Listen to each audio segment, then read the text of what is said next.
Hello dear students. Today we discuss about second law of gas which is Charles law. Students Charles law को हम another word में बोले तो temperature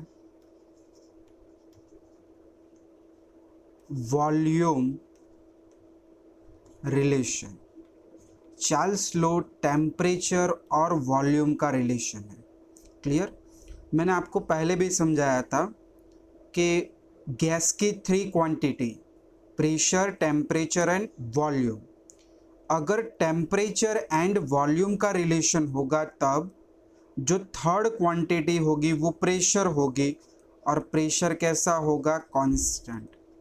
तो eight constant pressure, ये लो पूरा एट कांस्टेंट प्रेशर पे समझाया है. तो स्टूडेंट्स पहले तो दो साइंटिस्ट चार्ल्स एंड गैल्यूसेक, उन्होंने कुछ एक्सपेरिमेंट किए और एक्सपेरिमेंट के बेसिस पे उन्होंने एक स्टेटमेंट रिलीज़ किया. जो स्टेटमेंट था वो मैं यहाँ पे लिख रहा हूँ कि for a fixed amount of gas, for a fixed amount of gas at constant pressure, ये लो पूरा constant pressure पे है. तो at constant pressure if we increase the temperature, so volume increases. ये दोनों एक दूसरे के डायरेक्टली प्रोपोर्शनल होते हैं. तो volume of gas increasing on increasing temperature and of a gas decreases on cooling. So for a fixed amount of gas at constant temperature, volume of gas increase on increasing temperature and volume of gas decreasing on cooling. तो यहाँ पे आप समझ सकते हो कि temperature और volume directly proportional हुए. कोई भी गैस है, उनका टेम्परेचर जब हम इंक्रीज करेंगे तब उनका वॉल्यूम इंक्रीज होगा, और टेम्परेचर हम डिक्रीज करेंगे यानी कूल करेंगे तब उनका वॉल्यूम भी डिक्रीज होगा. तो ये था first point. Now second point कि यहाँ पे एक सिग्निफिकेंट नंबर के साथ में भी बोला कि कोई भी गैस है, उनका टेम्परेचर अगर हम 1 डिग्री इंक्रीज कर रहे हैं तो उनका जो वॉल्यूम होगा वो ओरिजिनल वॉल्यूम के 1/273.15 जितना इंक्रीज करेगा. तो यहाँ पे हम लिख सकते they found that for each gas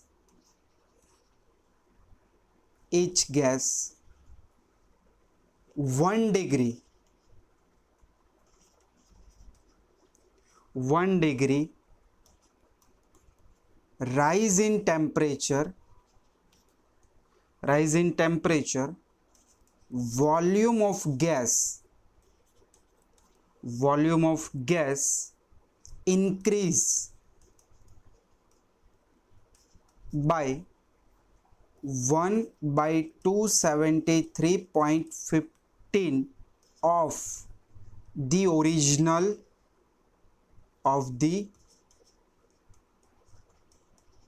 original volume of the gas at 0 degree Celsius. देखो फिर से ये पॉइंट समझो कि कोई भी गैस है, उनका टेम्परेचर 1 डिग्री इंक्रीज करने पे जो गैस का वॉल्यूम होगा वो ओरिजिनल वॉल्यूम का 1/273.15 जितना इंक्रीज करेगा. अगर मान लो आपने यहाँ पे 1 के जगह पे 2 डिग्री सेल्सियस राइज किया तो यहाँ पे क्या होगा 2/273.15। अगर 3 डिग्री इंक्रीज किया तो यहाँ पे होगा 3/273.15। तो ये है सेकेंड पॉइंट। चलिए फिर आते हैं थर्ड पॉइंट, पॉइंट नंबर 3 के volume of the gas 0 degree Celsius में हम V0 ले लेते हैं और T डिग्री सेल्सियस में हम VT लेते हैं। तो suppose volume of gas at 0 degree Celsius is equals to V0 and T degree Celsius is equals to VT। Clear? अभी देखो, now we increase T degree Celsius temperature हमने T degree Celsius increase किया तो जो भी volume होगा वो कितना इंक्रीज होगा वो लिखते हैं। T degree Celsius increase, volume of gas increase by T upon 273.15 of the original volume.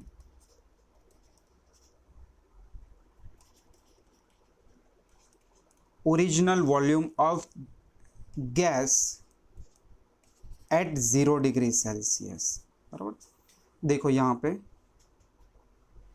कि फर्स्ट ऑफ 0 डिग्री सेल्सियस पे वॉल्यूम V0 ले लिया, T डिग्री सेल्सियस पे वॉल्यूम VT ले लिया, फिर यही गैस का हमने टेम्परेचर राइज किया T डिग्री सेल्सियस जितना, तो यहाँ पे जो वॉल्यूम इंक्रीज होगा वो ओरिजिनल वॉल्यूम का T अपॉन 273.15 जितना इंक्रीज होगा। तो यहाँ पे हम मैथमेटिकली इनको रिप्रेजेंट करते कि फाइनली वॉल्यूम कितना बनेगा।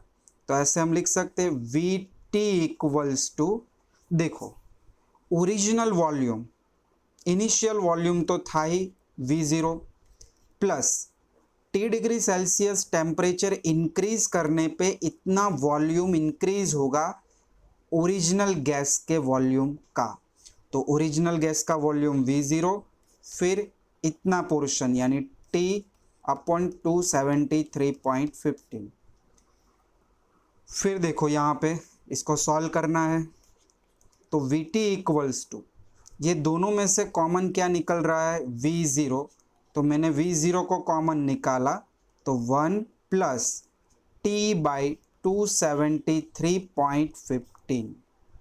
फिर देखो इनको सॉल्व करें आगे तो यहाँ पे VT equals to V0 LCM ले लो, 273.15 प्लस T बाई 273.15, ये हो गया LCM।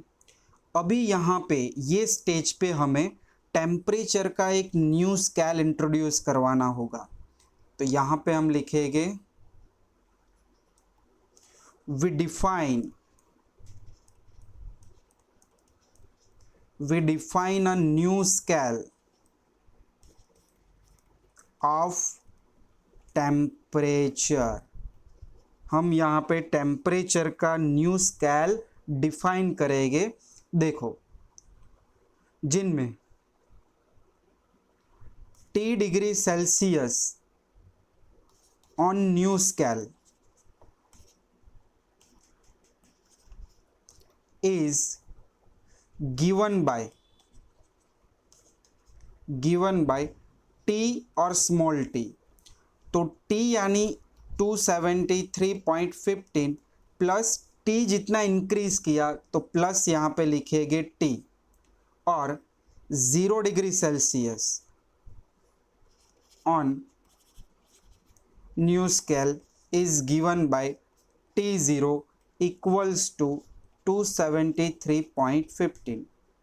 तो ये न्यू स्केल हमने यहाँ पे इंट्रोड्यूस किया और ये स्केल को कहते हैं केल्विन टेम्परेचर स्केल और एब्सोल्यूट टेम्परेचर स्केल।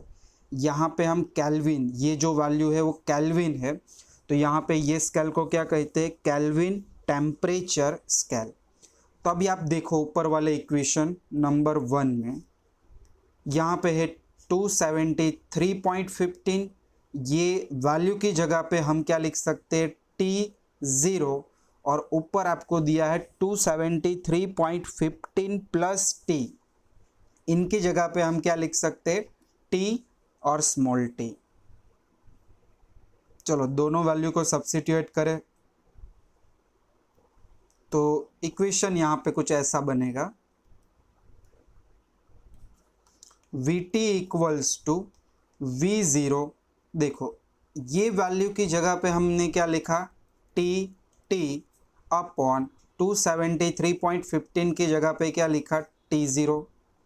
अभी ये स्मॉल t डिग्री सेल्सियस वाले टर्म को एक साइड लेते हैं और 0 डिग्री सेल्सियस वाले टर्म को एक साइड लेते हैं, तो इनको यहाँ पे नीचे ले लूँ तो मुझे क्या मिलेगा, Vt by Tt equals to V0 by T0। दस हम इसको कॉमन इक्वेशन में अगर लिखे तो यहाँ पे मैं लिखता हूँ, thus we can write a common equation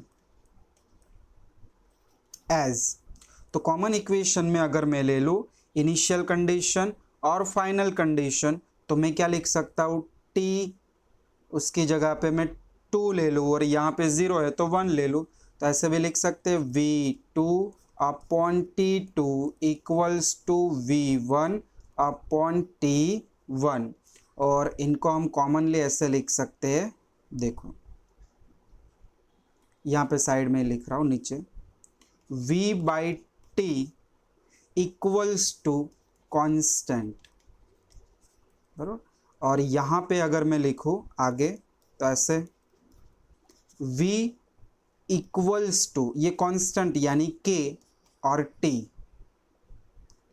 फिर यहाँ पे क्या लिख सकते, कांस्टेंट हटा दिया तो V प्रोपोर्शनल T, बस यही हुआ चार्ल्स लॉ। ये चार्ल्स लॉ है eight constant pressure, Charles law हमने दिया एट कांस्टेंट प्रेशर, क्लियर।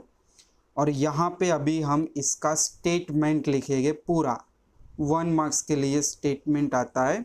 तो देखो फर्स्ट ऑफ कि ये कांस्टेंट प्रेशर पे है, बराबर, और इनका जो वॉल्यूम है वो टेम्परेचर से कैसा है, डायरेक्टली प्रोपोर्शनल, तो यहाँ पे हम लिखेंगे eight constant pressure the volume of fixed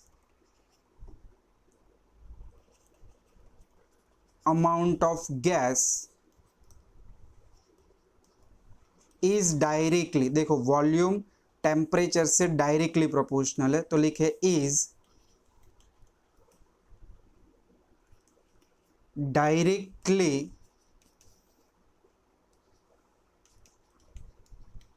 proportional to its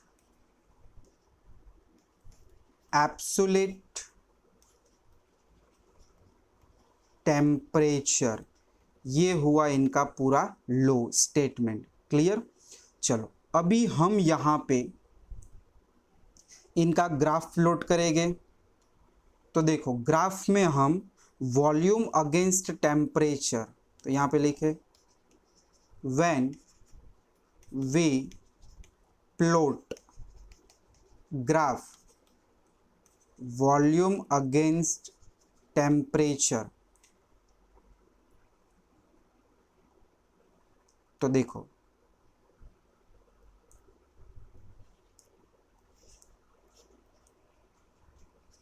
x axis पे हमने टेम्परेचर ले लिया है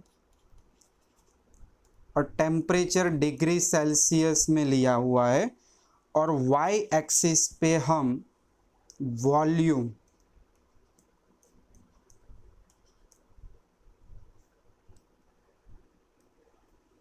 अभी देखो यहाँ पे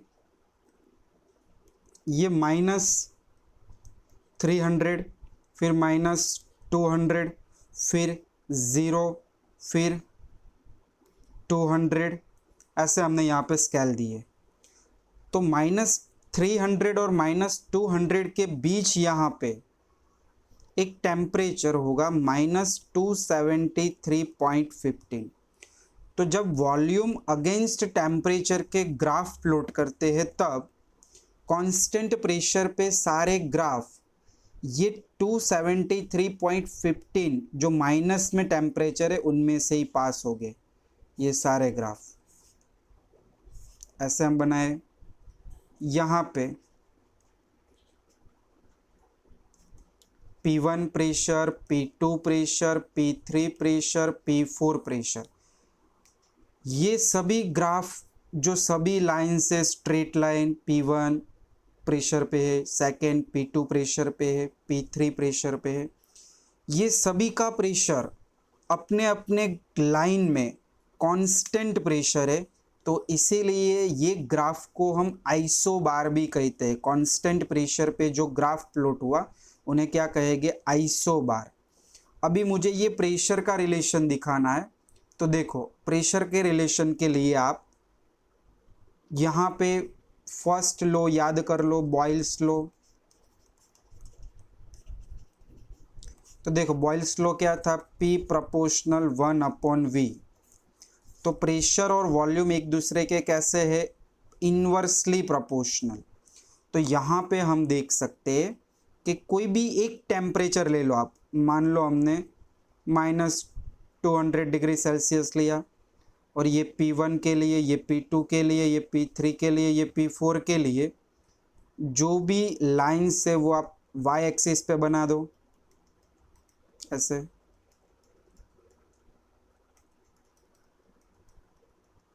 तो देखो ये जो वॉल्यूम है वो V4 कहलाएगा, ये V3, ये V2, ये V1। अभी देखो प्रेशर और वॉल्यूम इनवर्सली प्रोपोर्शनल है, तो यहाँ पे V1 की वैल्यू सबसे ज़्यादा है, क्योंकि वॉल्यूम ऊपर जाते हैं तो इंक्रीज होता है, तो यहाँ पे V1 ज़्यादा है। तो उनका मीनिंग क्या होगा, P1 कैसा होगा, कम होगा ये ग्राफ में, और P4 सबसे ज़्यादा होगा। तो मैं यहाँ पे इनका आंसर लिख रहा हूँ, सबसे ज़्यादा प्रेशर होगा P4, फिर होगा P3, फिर होगा P2 और फिर होगा P1। तो ये ग्राफ ऐसे MCQs में पूछते हैं, और ये ग्राफ को हम क्या कहते हैं, आइसोबार। क्यों आइसोबार, क्योंकि एट कांस्टेंट प्रेशर पे each line of volume versus temperature graph is called isochore, क्योंकि यहाँ पे प्रेशर कैसा रहता है, कांस्टेंट रह जाता है। क्लियर। अभी देखो इनके बाद एक एग्जाम्पल्स आपको दिया है, टेक्स्ट बुक निकालो, मैं भी यहाँ पे साइड में टेक्स्ट बुक निकाल के रखता हूँ। देखो पेज नंबर 139 के आसपास दिया होगा, प्रॉब्लम नंबर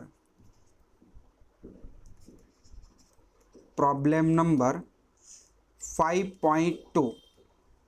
देखो प्रॉब्लम क्या है कि on a ship sailing in Pacific Ocean where temperature 23.4 degree Celsius, आपको टेम्परेचर दिया है, मैं इसको T1 देता हूँ, 23.4 डिग्री सेल्सियस है। तो फर्स्ट ऑफ अभी हमें सारे न्यूमेरिकल्स में थर्मोडाइनेमिक टेम्परेचर स्केल यूज़ करना है, यानी डिग्री सेल्सियस को हम किन में कन्वर्ट कर देंगे, तो केल्विन में कन्वर्ट करेंगे, यानी 273 प्लस करेंगे। क्लियर। नाउ सेकेंड, आगे पढ़ो। A balloon is filled with 2 litre air. तो यहाँ पे आपको वॉल्यूम दिया है V1 इक्वल्स टू 2 लीटर। चलो पहले कैल्सी में ऊपर वाला कैलकुलेशन कर लो, 23.4 प्लस 273, यानी आपको आंसर मिलेगा 296.4 केल्विन। क्लियर। फिर यहाँ पे क्वेश्चन आगे पढ़ो, what will be the volume of balloon when the ship reaches Indian ocean. तो जब शिप इंडियन ओशन पे पहुंचेगा तब उनका वॉल्यूम यानी V2 निकालना है, और तब का टेम्परेचर T2 आपको गिवन है 26.1 डिग्री सेल्सियस प्लस क्या करेंगे 273। तो देखो दोनों मिला दो तो 299.1 केल्विन। ये दोनों टेम्परेचर को हमने केल्विन में कन्वर्ट किया, दोनों वॉल्यूम में से एक वॉल्यूम है। तो यहाँ पे अभी हमने ऊपर पढ़ा अकॉर्डिंग टू विच लॉ, तो अकॉर्डिंग टू चार्ल्स लॉ। चलो चार्ल्स लॉ क्या कहता है, V1 upon T1 equals to V2 upon T2। Clear. देखो इसको हम रखेंगे। अभी मुझे यहाँ पे निकालना क्या है V2। ये V2 को हम सब्जेक्ट बनाए तो टेम्परेचर सामने मल्टीप्लाई में चला जाएगा। तो मैं क्या लिखूँ, V2 equals to V1 into T2 upon T1। चलो यहाँ पे हम लिख देते हैं V2 इक्वल्स टू V1 अपने पास है 2 लीटर, T2 अपने पास है 299.1 अपॉन T1 अपने पास है 296.4। चलो सभी को कैलकुलेट करो कैलसी में। तो स्टूडेंट्स आपको फाइनल आंसर मिलेगा 2.018 लीटर।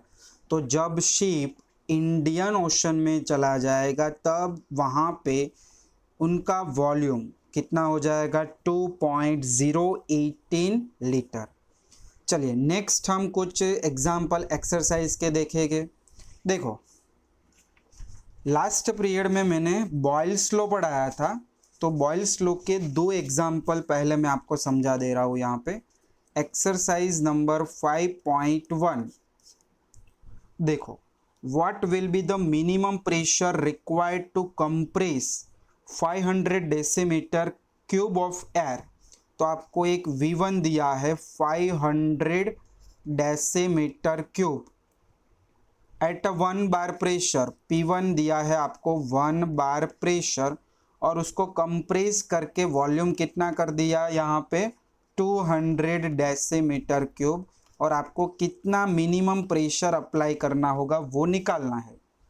चलो तो यहाँ पे प्रेशर और वॉल्यूम है, तो हम यहाँ पे क्या लिखेंगे, तो लिखेंगे according to which law, Boyle's law. तो देखो बॉयल्स लॉ मैंने पढ़ाया था P1 V1 equals to P2 V2। आपको यहाँ पे P2 निकालना है, तो हम यहाँ पे P2 को अगर सब्जेक्ट बना दे तो V2 चला जाएगा नीचे यहाँ पे। तो देखो तो ऐसे लिखेंगे P2 equals to P1 V1 upon V2। चलो P1 कितना है 1, V1 कितना है 500, ये है 1 बार और ये है डेसीमीटर क्यूब, अपॉन V2 कितना है 200 decimetre cube. Decimetre cube cut, तो यहाँ पे 500 डिवाइडेड बाय आपको करना है 200। सो फाइनल आंसर इज 2.5 बार। जो भी वो प्रेशर होगा वो प्रेशर कितना मिलेगा आपको P2 2.5 बार। क्लियर। फिर देखो एक्सरसाइज का 5.2 सेम एग्जांपल है, समझो। तो देखो क्वेश्चन पढ़ो। A vessel of 120 ml capacity contain a certain amount of gas 35 degree Celsius.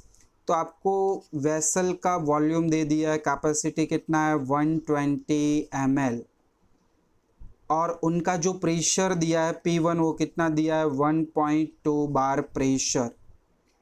The gas is transfer to another vessel, और वॉल्यूम वहाँ पे वेसल का कितना दिया है 180 ml, और वही वेसल में आपको टेम्परेचर देखो कांस्टेंट दिया है 35 डिग्री, आपको P2 निकालना है। चलो फिर से वही बात, अकॉर्डिंग टू बॉयल्स लॉ, यानी P1 V1 equals to P2 V2। चलो हमें क्या निकालना है, तो हमें निकालना है P2, तो इनको नीचे ले जाते तो आंसर होगा P2 equals to P1 V1 upon V2।